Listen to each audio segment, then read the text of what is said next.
Good morning. आज हम लोग अपना लास्ट डीपीएस का डिस्कशन कर रहे हैं। होपफुली आपने पुरानी डीपीएस करी है और एक हफ्ते बाद एग्जाम आने वाला है। इससे अगले हफ्ते हमने कोई डीपीएस नहीं रखी है। कारण है आप अपनी सेल्फ स्टडी को टाइम दें, आराम से उसके लिए पढ़ें जितना आप कर सकते हैं, कॉन्फिडेंट रहें, ज्यादा टेंशन ना लें। ठीक है, तो आज हम लोग स्टार्ट करते हैं अपनी इस लास्ट डीपीएस का डिस्कशन। क्वेश्चन नंबर फर्स्ट के लिए बात करें। इस क्वेश्चन में कहा गया दो फोर्सेस का रेशियो 1:2 है। हमें यहाँ पर यह बताया गया है कि जो रिजल्टेंट आता है इन दोनों फोर्सेस का वो पहले वाले फोर्स का 3 गुना है। तो हमें बताना है दोनों फोर्स के बीच में कितना एंगल था। तो सबसे पहले तो नेट फोर्स के फॉर्मूले की बात करें। मान लीजिए फर्स्ट फोर्स F था तो दूसरे वाला 2F हो जाएगा। तो नेट फोर्स का फॉर्मूला होता है √F1² plus F2² plus 2F1F2 cos theta, जहाँ पे थीटा दोनों के बीच का एंगल हो गया। तो ये वाला फोर्स 3F के बराबर आता है। रूट को हटाने के लिए मैंने दोनों साइड स्क्वायर कर दिया, तो 9F² बराबर आ जाएगा F² प्लस 2F का whole square plus 2F into 2F into cos theta. Solve करके कॉस थीटा यहाँ से 1 आता है, तो ऑब्वियसली थीटा यहाँ से 0 आ जाएगा, यानी दोनों फोर्स बिल्कुल सेम डायरेक्शन में थे। तो करेक्ट आंसर इसके लिए होगा ए। इसके बाद सेकेंड क्वेश्चन के लिए बात करें। इस डीपीएस का काफ़ी अच्छा क्वेश्चन है ये वाला सेकेंड क्वेश्चन, इसके लिए बात करी जाए। सेकेंड क्वेश्चन थोड़ा सा अनकन्वेंशनल है। क्वेश्चन में कहा क्या गया है, एक स्टोन को आपने प्रोजेक्ट करा 20√2 मीटर पर सेकेंड से 45 डिग्री के एंगल पर। तो यहाँ से आपने प्रोजेक्ट करा 45 डिग्री के एंगल पर। क्वेश्चन में कहा गया है एवरेज वेलोसिटी कितनी होगी जब ये स्टार्टिंग पॉइंट से मैक्सिमम हाइट तक जाएगा। अब आप सोचें जब ये मैक्सिमम हाइट तक पहुँचेगा तो ये तो हो गया कैपिटल H, और रेंज का आधा डिस्टेंस हॉरिजॉन्टल डायरेक्शन में कवर हुआ होगा। यहाँ क्वेश्चन में ध्यान दीजिए, एवरेज वेलोसिटी पूछा है। एवरेज वेलोसिटी होता है total displacement upon total time. तो डिस्प्लेसमेंट यहाँ पे होगा √r/2 का स्क्वायर प्लस h का स्क्वायर। तो यहाँ सबसे पहले हम दोनों चीज़ों को निकाल लें। मैक्सिमम हाइट आता है u² sin square theta upon 2g। In velocity of projection 20√2 है, थीटा 45 है, आपके पास मैक्सिमम हाइट आ जाएगी 20 मीटर्स। इसके बाद हमें निकालना है रेंज का हाफ। तो सबसे पहले रेंज निकालना है, तो u² sin 2 θ/g जो कि आता है 80 मीटर, और ये जो एवरेज डिस्प्लेसमेंट था ये आ जाता है √h² प्लस r/2 का होल स्क्वायर, यानी इसकी वैल्यू आएगी 20√5 मीटर्स। अब अगर मैं बात करूं टाइम के लिए, तो हाईएस्ट पॉइंट तक पहुंचने का टाइम ऑफ फ्लाइट का आधा होगा। टाइम ऑफ फ्लाइट होता है 2u sin θ/g, तो ये वाला टाइम हो जाएगा u sin θ/g जो कि आता है 2 सेकेंड्स, और एवरेज वेलोसिटी हो जाएगी डिस्प्लेसमेंट अपॉन टाइम जो कि आएगा 10√5 मीटर पर सेकेंड। तो करेक्ट आंसर इसके लिए होगा डी। क्वेश्चन नंबर थर्ड के लिए बात करें। क्वेश्चन नंबर थर्ड में कहा गया दो बॉल्स को हमने साइमल्टेनियसली एयर में गिराया। एक्सेलरेशन सेंटर ऑफ मास का क्या होगा जब दोनों बॉल्स एयर में हैं। पहली वाली बॉल के लिए भी अगर मैं बात करूं तो एक्सेलरेशन होगा acceleration due to gravity g downward.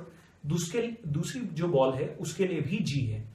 तो इनफैक्ट दोनों बॉल्स के लिए g एक्सेलरेशन अगर डाउनवर्ड है तो सेंटर ऑफ मास का भी एक्सेलरेशन g होगा डाउनवर्ड्स। तो करेक्ट ऑप्शन इसके लिए हो जाएगा डी। क्वेश्चन नंबर 4 के लिए बात करें।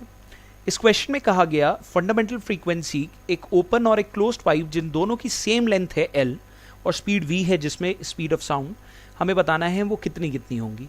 सो सबसे पहले वाले केस में मैंने बात करी लेंथ L है और ये ओपन है, तो इसमें फंडामेंटल टोन कुछ ऐसा बनेगा। तो यहाँ λ/2 बराबर आ जाएगा L के, या लैम्डा आ जाएगा 2L के बराबर। फ्रीक्वेंसी होता है स्पीड अपॉन वेवलेंथ, तो वो आ जाता है v/2L। अगर मैं बात करूं क्लोज्ड ऑर्गन पाइप के लिए तो यही अब लेंथ λ/4 के बराबर हो जाएगी, या लैम्डा आ जाएगा 4L। तो फंडामेंटल फ्रीक्वेंसी f बराबर हो जाएगा स्पीड अपॉन वेवलेंथ जो कि आता है v/4L। तो इसके लिए करेक्ट आंसर हो जाएगा सी। क्वेश्चन नंबर 5 के लिए बात करें। क्वेश्चन नंबर 5 में कहा गया एक सिंपल पेंडुलम को आपने एक लिफ्ट की छत से बांध दिया। टाइम पीरियड जो है इसके ऑसिलेशंस का जब लिफ्ट रुकी हुई थी तो वो है t। क्वेश्चन में इन्होंने ये कहा कि फ्रीक्वेंसी ऑफ ऑसिलेशन क्या होगा जब लिफ्ट फ्री फॉल कर रही होगी। हमें एक फॉर्मूला पता है टाइम पीरियड का, वो होता है 2π√ml/f, जहां पर f होता है फोर्स या tension in the string in static equilibrium condition. अब आप एक बात सोचो, जब वो जो बॉल है या लिफ्ट जो है वो फ्री फॉल कर रहा है तो ऐसे में स्टैटिक इक्विलिब्रियम में जो उसमें टेंशन थी वो 0 हो गई। अगर डिनोमिनेटर ही 0 हो गया तो टाइम पीरियड हो गया इनफाइनाइट। तो इसके लिए करेक्ट आंसर हो जाएगा ए। कारण है यहां पर फ्रीक्वेंसी पूछी हुई थी टाइम पीरियड की जगह, तो इसलिए करेक्ट आंसर इसके लिए रहेगा ए। इससे अगले क्वेश्चन के लिए बात करें। अगले क्वेश्चन में कहा गया इन जनरल अगर किसी भी लिक्विड का टेम्परेचर बढ़ाया जाए तो डेंसिटी पे क्या फर्क पड़ेगा। अगर इन जनरल आप किसी भी लिक्विड का टेम्परेचर बढ़ाएंगे तो होगा क्या, उसके लिए अगर हम डेंसिटी की बात करें तो डेंसिटी टेम्परेचर बढ़ाने पे घट जाएगी। तो यहां पर इसके लिए जो करेक्ट आंसर होगा वो होगा बी। उसका कारण क्या है, जब आप टेम्परेचर बढ़ाएंगे तो विस्कोसिटी आप पाते हैं, जो गाढ़ापन होता है वो कम होता जाता है, मेल्ट होती जाएगी वो। अगर वो मेल्ट होती जाएगी तो मास अपॉन वॉल्यूम होता है डेंसिटी, वॉल्यूम बढ़ता जाएगा तो ऑटोमेटिकली डेंसिटी, क्योंकि वॉल्यूम बढ़ रहा है और वॉल्यूम डेंसिटी के इनवर्सली प्रोपोर्शनल है, तो डेंसिटी घटती जाएगी। तो इसके लिए करेक्ट आंसर रहेगा बी। इसके बाद क्वेश्चन नंबर 7 के लिए बात करते हैं। क्वेश्चन नंबर 7 में कहा गया किसी गैस का वॉल्यूम आप घटा रहे हैं, एडियाबेटिकली 1/4 कर देते हैं आप उसे उस वॉल्यूम का जो कि 27 डिग्री सेल्सियस पे था। अब इन्होंने कहा कि अगर गामा 1.4 है तो नया टेम्परेचर क्या होगा। एडियाबेटिक प्रोसेस में आपने दो रिलेशन पढ़ी है, एक तो PV raise to the power gamma is constant और दूसरा है TV raise to the power gamma -1 is constant. क्योंकि यहाँ टेम्परेचर और वॉल्यूम का जिक्र हो रहा है इसलिए हम इस्तेमाल करेंगे T × V raise to the power gamma -1 is constant. पुराने वाला टेम्परेचर जो था वो था 300, पुराने वॉल्यूम को मैंने V मान लिया, गामा हमें 1.4 गिवन है, सब्ट्रैक्ट करके आता है 0.4।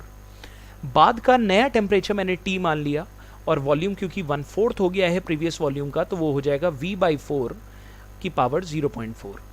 यहाँ से V और V कैंसिल आउट हो जाएंगे और आपके पास नया टेम्परेचर आ जाएगा 300 × 4 की पावर 0.4 केल्विन। तो करेक्ट आंसर इसके लिए हो जाएगा सी। क्वेश्चन नंबर 8 के लिए बात करें। क्वेश्चन नंबर 8 में कहा गया एक मोटर बोट है, वो कुछ डिस्टेंस कवर करती है 6 घंटे में जब वो डाउनस्ट्रीम जाती है, उतना ही डिस्टेंस वो 10 घंटे में कवर करती है जब वो अपस्ट्रीम जाती है। क्वेश्चन में ये कहा था अगर पानी रुका हुआ होता तो इतना ही डिस्टेंस कवर करने में उसे कितना टाइम लगता। तो मैंने मान लिया u है बोट की स्पीड, v है रिवर की स्पीड। तो सबसे पहले डिस्टेंस ट्रैवल्ड हो जाएगा u + v जब डाउनस्ट्रीम है इनटू टाइम विच इज 6। अगर अपस्ट्रीम जा रहा है वो तो u - v हो जाएगी नेट स्पीड और इसे टाइम से मल्टीप्लाई कर दें तो डिस्टेंस आ जाता है s। क्वेश्चन में इन्होंने हमसे जो टाइम पूछा है वो पूछा है अगर बोट की स्पीड u है तो s/u। तो क्वेश्चन कैसे सॉल्व होगा ये भी बड़ा इंपॉर्टेंट है। आप केवल ये ना देखें सॉल्यूशन क्या है, आप ये भी समझें कि ऐसा ही क्यों करा। तो s/u निकालना है तो हमें v को एलिमिनेट करना है। तो सबसे पहले मैंने u + v की वैल्यू निकाली, वो आती है s/6। u - v की वैल्यू निकाली, वो आती है s/10। आप देखें मेरे को यहाँ पर v नहीं चाहिए तो मैंने दोनों इक्वेशंस को ऐड कर दिया, तो v और -v कट गए, 2u आ गया s/6 + s/10 और यहाँ से इसकी वैल्यू आ जाती है 8s/30। अगर मैं टाइम की बात करूँ तो वो था s/u। s/u को अगर करा जाए तो वो आ जाता है 2 × 30, 30 उधर चला जाएगा, डिवाइडेड बाय 8 जो कि आ जाता है 7.5 आवर, यानी 6 और 10 के बीच में कुछ वैल्यू आएगी। एग्जैक्टली बीच में नहीं, कुछ लोग क्या कर सकते हैं एवरेज निकालने के लिए 8 कर दें और ऑप्शन डी लगा दें, वो नहीं होगा। एग्जैक्ट मेथड है ये। इसके बाद बात करें इससे अगले क्वेश्चन के लिए। क्वेश्चन नंबर 9 के लिए अगर बात करी जाए तो क्वेश्चन नंबर 9 में हमसे पूछा गया था कि हमारे पास अगर मान लीजिए कोई डिस्क है, उस डिस्क के लिए हमसे कहा गया है कि कितना मोमेंट ऑफ इनर्शिया होगा एक ऐसी एक्सिस के अबाउट जो इस डिस्क के टेंजेंशियल हो, साथ ही साथ इसी के प्लेन के पैरेलल भी हो। तो अगर ये आई है तो क्वेश्चन में आगे इन्होंने पूछा है कि अब की बार डिस्क के टेंजेंशियल तो है एक्सिस, लेकिन परपेंडिकुलर होनी चाहिए इसके प्लेन के। तो यहाँ पर हम बात करें, सबसे पहले तो इसी के प्लेन में मैंने मान लिया x थी वो वो एक्सिस, तो मोमेंट ऑफ इनर्शिया हो जाएगा सेंटर के अबाउट होता है mr²/2, बिल्कुल इसी प्लेन में, और सेंटर से पास होने वाली एक्सिस के अबाउट होता है mr²/4। तो पैरेलल एक्सिस थ्योरम लगाएंगे तो mr² ऐड होगा और ये आ जाएगा 5/4 mr², जो कि कैपिटल I के बराबर हो गया। अब इन्होंने कहा एक ऐसी एक्सिस जो इसके टेंजेंशियल तो हो लेकिन इस प्लेन के परपेंडिकुलर हो, तो मैंने मान लिया A से पास होने वाली इस प्लेन के परपेंडिकुलर एक्सिस के लिए मैं बात करूं तो IA आ जाएगा, सेंटर के अबाउट होता है mr²/2, पैरेलल एक्सिस थ्योरम लगाने के लिए plus mass into shift square यानी mr², जिसकी वैल्यू आ जाती है 3/2 mr²। क्वेश्चन में अब हमसे ये कहा गया कि हमें ये बताना था कि ये मोमेंट ऑफ इनर्शिया कितना आता है, तो एक का जो मोमेंट ऑफ इनर्शिया है वो है 3/2 mr²। तो mr² की वैल्यू आ जाएगी, यहाँ से 4/5 को आप दूसरी साइड ले जाएं तो 4i डिवाइडेड बाई 5 जो कि आ जाता है 6i/5। तो करेक्ट आंसर इसके लिए होगा ए। इसके बाद इससे अगला क्वेश्चन, इस DPS का ये क्वेश्चन भी काफ़ी अच्छा है, इसके लिए बात करते हैं। इस क्वेश्चन में कहा गया था कि हमारे पास एक ऑर्गन पाइप है, इसमें 3 सक्सेसिव रेजोनेंस फ्रीक्वेंसीज आती हैं 425, 595 और 765 हर्ट्ज। तो अब पहली बात तो मुझे ये नहीं पता ये ओपन है या क्लोज्ड है, तो मैंने क्या करा, तीनों फ्रीक्वेंसीज का रेशियो निकाला। तो ये सिंप्लीफाई होके आता है 5, 7 और 9। ऑड हार्मोनिक्स हैं तो सीधी बात है ये ऑर्गन पाइप आपका क्लोज्ड रहा होगा, तो ये क्लोज्ड ऑर्गन पाइप है। क्वेश्चन में हमसे कहा गया था कि इस ऑर्गन पाइप की पहले तो बताएं ये है किस तरीके का, तो क्लोज्ड है तो ऑप्शन ए या बी में से कोई एक होगा। अगली चीज़, अब उसकी लेंथ कितनी है, इसके लिए मैंने फंडामेंटल फ्रीक्वेंसी निकाली। फंडामेंटल फ्रीक्वेंसी कितनी होगी, फिफ्थ हार्मोनिक की 425 है तो फर्स्ट हार्मोनिक की हो जाएगी 425/5 यानी कि 85 हर्ट्ज। अगर हम बात करें किसी क्लोज्ड ऑर्गन पाइप के लिए जिसकी लेंथ L है तो उसमें फंडामेंटल फ्रीक्वेंसी होती है V/4L, तो ये 85 V/4L के बराबर आ जाएगा, या फिर L की वैल्यू आ जाएगी V/4 × 85। आपको बता रखा है स्पीड ऑफ साउंड जो है वो है 340, आप जब उसे सब्स्टिट्यूट करेंगे आप पाएंगे लेंथ आएगी 1 मीटर, यानी कि एक क्लोज्ड ऑर्गन पाइप है जिसकी लेंथ है 1 मीटर्स। तो करेक्ट आंसर इसके लिए हो जाएगा ए। क्वेश्चन नंबर 11 के लिए बात करें। क्वेश्चन नंबर 11 में अगर आप ध्यान से इस फिगर को देखें तो पहली बात तो ये बैलेंस्ड व्हीट स्टोन ब्रिज है। बैलेंस शब्द मैं क्यों कह रहा हूं, 6 और 12 का जो रेशियो आ रहा है वही रेशियो 1:2 का 9 और 18 का है। तो इसका मतलब वो जो बीच का 24 म्यू फैराड है वो बेकार में लगा हुआ है, उसे हटा दें। 9 और 18 इन दोनों का सीरीज कॉम्बिनेशन निकाल लीजिए, बिल्कुल ऐसे ही 6 और 12 का सीरीज कॉम्बिनेशन निकालें और दोनों को आपस में पैरेलल में कर दीजिए। तो करेक्ट आंसर जब आप सॉल्व करेंगे, एक मेरे ख्याल में 6 म्यू फैराड आएगा, दूसरा आपका 4 म्यू फैराड आएगा, तो करेक्ट आंसर आपके पास आ जाएगा D 10 mu farad. Question number 12 के लिए बात करते हैं। क्वेश्चन नंबर 12 में कहा गया एक सेल है EMF E का, इंटरनल रेजिस्टेंस R है, एक्सटर्नल रेजिस्टेंस कैपिटल R, वो करंट I सप्लाई कर रहा है, तो इसमें से कौन सा स्टेटमेंट सही होगा। तो सबसे पहले तो करंट की बात करें तो करंट तो आएगा EMF/ टोटल रेजिस्टेंस जो कि आ जाएगा capital R plus small r। Power supplied हो जाएगा I²R। अगर मैं इसमें से एक I की वैल्यू लिख दूं तो वो आ जाती है E/R प्लस स्मॉल r। ये पावर सप्लाइड हो गया एक्सटर्नल रेजिस्टेंस को। तो ऑप्शन वाइज देखें, सबसे पहला ऑप्शन है the cell supplies EI power. Controversial option है, काफ़ी लोग को लगेगा सही है, बल्कि ये गलत है। सेल के अंदर जो पावर डेवलप हो रही है वो EI है, लेकिन उसने ये सारी पावर डेवलप नहीं सप्लाई नहीं करी है। कारण है इस पावर का कुछ हिस्सा तो इंटरनल रेजिस्टेंस में ही थर्मल पावर में कन्वर्ट हो जाएगा, तो सप्लाइड पावर होगी I² कैपिटल R, जो कि इस वैल्यू से थोड़ा छोटा होगा। अगला था heat is produced in capital R at the rate EI, obviously ये गलत है। सी ऑप्शन है एक्सटर्नल रेजिस्टेंस में जो पावर प्रोड्यूस होगी वो ये है, ऑब्वियसली हमने अभी वो निकाला है, तो इसका थर्ड ऑप्शन सही होगा। डी अपने आप गलत हो गया क्योंकि वो था बोथ A एंड C, तो करेक्ट आंसर इसके लिए होगा ऑप्शन C। क्वेश्चन नंबर 13 में बात करें। क्वेश्चन नंबर 13 में कहा गया ऑल्टरनेटिंग सर्किट लगा हुआ है, यहाँ पर सीरीज में है रेजिस्टेंस और इंडक्टेंस। रेजिस्टेंस के अक्रॉस जो पोटेंशियल डिफरेंस है दैट इज 200 वोल्ट और इंडक्टर के अक्रॉस है 150 वोल्ट। तो इन्होंने कहा है अप्लाइड वोल्टेज कितना होगा। हमें ये पता है दोनों के बीच में जो फेज डिफरेंस होता है वो होता है 90 डिग्री का, तो इफेक्टिव वोल्टेज या अप्लाइड वोल्टेज हो जाएगा √ रेजिस्टेंस के अक्रॉस जो वोल्टेज है उसका स्क्वायर प्लस इंडक्टेंस के जो अक्रॉस है वोल्टेज उसका स्क्वायर। तो 200 का स्क्वायर प्लस 150 का स्क्वायर का रूट आएगा 250 वोल्ट। तो करेक्ट आंसर इसके लिए हो जाएगा बी। इससे अगले क्वेश्चन के लिए बात करें। इससे अगले क्वेश्चन में कहा गया if the two ends of PN junction are joined by a wire, अगर PN जंक्शन के दो एंड्स को आप एक वायर से जोड़ें तो क्या होगा। सबसे पहली बात तो इन्होंने कहा कि स्टेडी करंट नहीं फ्लो करेगा, ऑब्वियस सी बात है, कारण है जब आप दोनों को जोड़ दोगे एक वायर से तो पोटेंशियल डिफरेंस तो होगा ही नहीं उसके अक्रॉस। अगर पोटेंशियल डिफरेंस होता और वो भी फॉरवर्ड बायस्ड होता तब जाकर एक करंट जाता, तो यहां पर जब आपने सीधा सीधा वायर से जोड़ा तो कोई बैटरी तो जोड़ी ही नहीं, तो करंट जाएगा ही नहीं। तो पहला ऑप्शन जो है वो हमारा सही हो गया। बी ऑप्शन था there will be a steady current, obviously वो नहीं है, और आगे सी और डी तो ऑब्वियसली गलत हो ही जाते हैं, तो इसके लिए करेक्ट आंसर रहेगा ए। क्वेश्चन नंबर 15 की बात करें, HC वर्मा से सीधा सीधा क्वेश्चन है ये वाला। इसमें कहा गया एक वायर को आपने बेंड करा इस तरीके से कि एक रेगुलर पॉलीगन की शेप दे दी जाए जिसकी n साइड्स हो। पॉलीगन मतलब एक क्लोज फिगर हो गई और रेगुलर शब्द का मतलब हर साइड की लेंथ बराबर है। तो n साइड्स का एक पॉलीगन है और इसे इंस्क्राइब करा गया एक सर्कल में जिसका कि रेडियस a है। तो मान लीजिए ये सर्कल है, यहाँ पर ये पॉलीगन हो गया, मैंने इसमें केवल 2 साइड दिखाई है, इसी तरीके से पूरा क्लोज्ड पॉलीगन बन जाएगा। क्वेश्चन में कहा गया अगर I एम्पियर करंट इस पॉलीगन में फ्लो करे तो आपने बताना है magnetic flux intensity centre of the circle पे कितना आएगा, मतलब सीधी बात है मैग्नेटिक फील्ड कितना आएगा।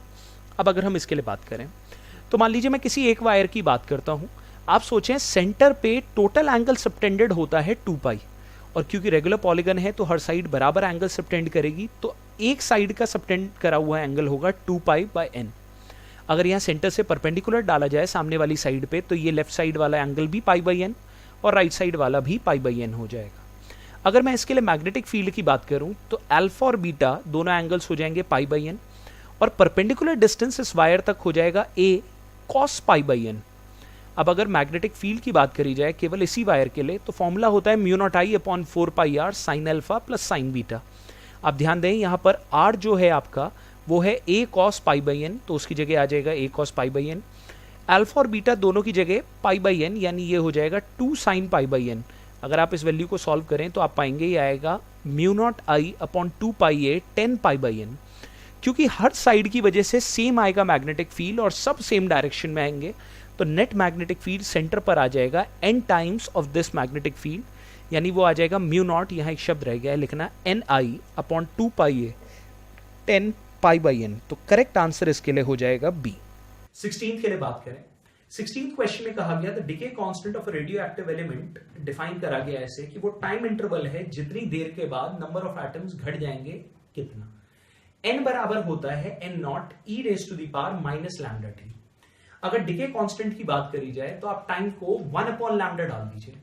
अगर टाइम को आप 1 अपॉन लैम्डा डाल देंगे तो आप एक बात सोच कर देखें, n आ जाएगा n नॉट अपॉन e, तो इसका मतलब एक टाइम कांस्टेंट की अगर मैं बात करूं, ये यहां पर इनफैक्ट टाइम इंटरवल ये डिके कांस्टेंट की बात करें तो ये वो टाइम इंडिकेट करेगा जितनी देर के बाद number of nuclei 1 upon E times हो जाएंगे। ई की वैल्यू होती है 2.718, आप इसे डिवाइड करेंगे तो लगभग ये 36% आएगा। तो इसके लिए करेक्ट आंसर हो जाएगा बी कि नंबर ऑफ न्यूक्लियाई पहले से घट के अब 36.8% रह जाते हैं डिके कांस्टेंट वाले टाइम में अगर हम बात करें तो। इसके बाद अगले क्वेश्चन के लिए बात करते हैं। 17th में कहा गया वेव इनमें से कौन सी वेव वैक्यूम में ट्रैवल नहीं कर सकती। एक्सरे बिल्कुल कर सकती है, अल्ट्रावायलेट भी कर सकती है, रेडियो वेव्स भी कर सकती हैं, इंफ्रासोनिक वेव नहीं कर सकती। सोनिक शब्द का मतलब क्या है? ऐसी वेव जो आपको सुनाई दे। और सोनिक वेव्स या साउंड वेव्स जो होती हैं वो वाली वेव्स आपकी लॉन्गिट्यूडनल वेव्स होती हैं। लॉन्गिट्यूडनल से पहले भी एक और चीज मैं कह दूं, वो मैकेनिकल होती हैं। मैकेनिकल का मतलब उन्हें एक मीडियम चाहिए ट्रैवल करने के लिए, तो इसलिए इसके लिए करेक्ट ऑप्शन हो जाएगा बी। क्वेश्चन नंबर 18 के लिए बात करें।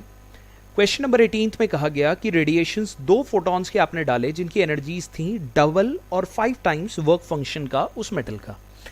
तो यहाँ पर इन्होंने हमसे ये कहा कि रेशियो मैक्सिमम स्पीड का क्या होगा इन दोनों ही केसेस में। तो सबसे पहले आइंस्टीन की अगर इक्वेशन लगाएं तो वो ये थी कि इंसिडेंट फोटोन की एनर्जी यानी hc/λ बराबर होगा work function plus maximum kinetic energy जो किसी इलेक्ट्रॉन की होगी। अब अगर हम बात करें hc/λ तो पहले केस में इन्होंने कहा वो वर्क फंक्शन का डबल है, तो वो हो गया 2w0, और इस केस में काइनेटिक एनर्जी को मैंने ke1 मान लिया। तो काइनेटिक एनर्जी फर्स्ट आ गया मेरे पास w0। अगले केस में इंसिडेंट फोटोन की एनर्जी 5w0 हो गई, तो यहाँ से काइनेटिक एनर्जी आ गई 4w0। क्योंकि काइनेटिक एनर्जी होती है हाफ mv², तो काइनेटिक एनर्जी डायरेक्टली प्रोपोर्शनल हो गई v² के। तो दोनों काइनेटिक एनर्जीज का रेशियो आ जाएगा v1/v2 का होल स्क्वायर, जो कि है w0/4w0 यानी 1/4, और यहाँ से आपके पास स्पीड्स का रेशियो आ जाता है 1:2, जो कि है ए ऑप्शन। क्वेश्चन नंबर 19 के लिए बात करें। क्वेश्चन नंबर 19 में कहा गया the refractive index of a prism for a monochromatic wave is √2। आपको म्यू की वैल्यू दे रखी है √2। क्वेश्चन में कहा गया अगर रिफ्रैक्टिंग एंगल 60 डिग्री है तो मिनिमम डेविएशन पर एंगल ऑफ इंसिडेंस कितना होगा। रिफ्रैक्टिंग एंगल 60 डिग्री है यानी प्रिज्म का एंगल 60 डिग्री है।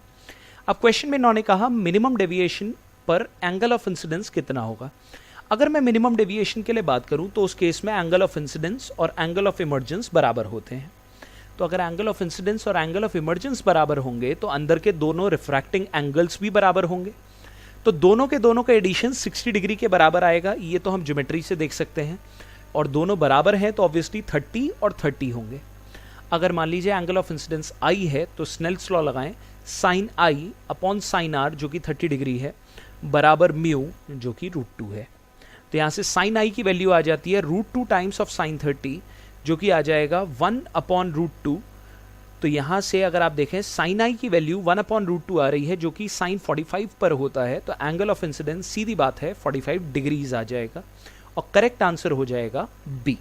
लास्ट क्वेश्चन के लिए बात करें इस डीपीएस के। इसमें कहा गया है पीएन जंक्शन डायोड में जो कि कनेक्टेड नहीं है सर्किट में, in a PN junction diode not connected to any circuit. सबसे पहला है potential is same everywhere, obviously ये वाली बात गलत है। कारण है डिप्लीशन लेयर के अक्रॉस या डिप्लीशन लेयर में इलेक्ट्रिक फील्ड स्टैब्लिश्ड होगा, तो ये पहला ऑप्शन तो गलत हो जाता है। बी के लिए बात करें, the P type side has higher potential than the N type side, बल्कि ये वाली बात भी गलत हो गई। दोनों तरफ सेम सा पोटेंशियल रहेगा, तो ये भी गलत है। सी ऑप्शन के लिए बात करें, there is an electric field at the junction directed from N type to P, ये बिल्कुल सही है। एक इलेक्ट्रिक फील्ड स्टैब्लिश्ड होगा डिप्लीशन लेयर में, उसका कारण है जैसे ही डिप्लीशन लेयर फॉर्म होगी वहां आयंस आ जाएंगे और उन आयंस की वजह से एन साइड से पी साइड की तरफ एक इलेक्ट्रिक फील्ड स्टैब्लिश होगा। उस इलेक्ट्रिक फील्ड का फायदा क्या है, फर्दर जो इलेक्ट्रॉन्स हैं वो होल्स में एब्जॉर्ब नहीं होंगे, मतलब वहीं पर उस डिप्लीशन लेयर की थिकनेस कांस्टेंट हो जाएगी। तो इसके लिए करेक्ट ऑप्शन होगा सी। ये था हमारी लास्ट डीपीएस का डिस्कशन। होपफुली आपको हमारा ये सारा का सारा प्रोग्राम हेल्प करा हो। इसके बाद भी अगर आप लोग को डाउट रहे तो नेक्स्ट वीक आप हमारे से सेंटर पे आके पूछ सकते हैं। एग्जाम से पहले जितनी हमसे मदद चाहें वो लें, और all the best for your exams.